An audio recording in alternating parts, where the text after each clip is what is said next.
The rest of the story.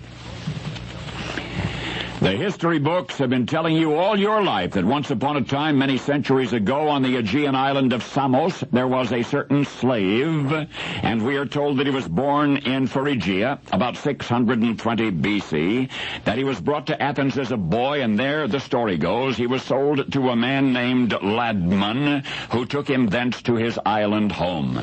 Now, Samos, just off the coast of Asia Minor, is a small but prestigious piece of real estate, remembered down through the ages as birthplace of the mathematician Pythagoras, home of the poet Anacreon, dominion of the infamous conqueror Polycrates. But students for more than 2,000 years have recalled and revered the island of Samos because there resided this humble slave, whose master quickly learned of the lad's gift for storytelling and whose freedom was thereby eventually granted.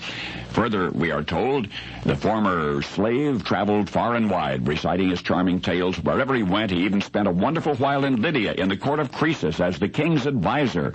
Of what happened after that, very little is recorded. Some say the one-time slave of Ladmon of Samos lived an adventurous life and died at Delphi.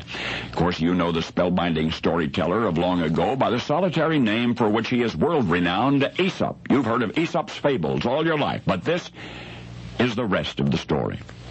Now, history is no better, no worse, no more reliable, no less than the historian who records it. And so it is because rest of the stories must be based on historical consensus. We investigate all of the original sources from which the details of Aesop's life have been derived. And what we've learned in the process is most intriguing.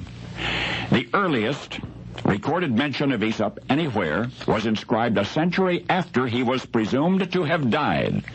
Herodotus is the reporter of fact in this case. And while he refers to Aesop as a slave, he presents posterity with scant information otherwise. The first known collection of Aesop's stories was produced fully 100 years after that.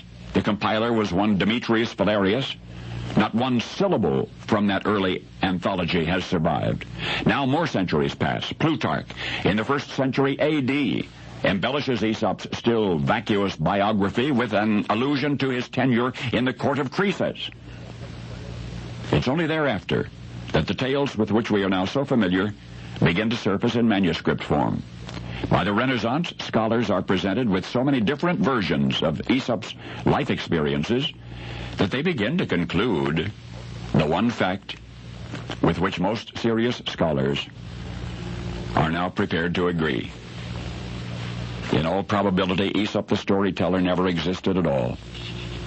Never existed at all.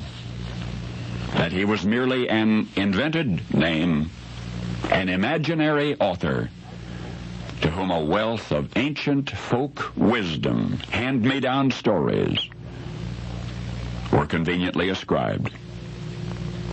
Now, what all of this means is that the final, indeed the most remarkable of what we now call Aesop's Fables,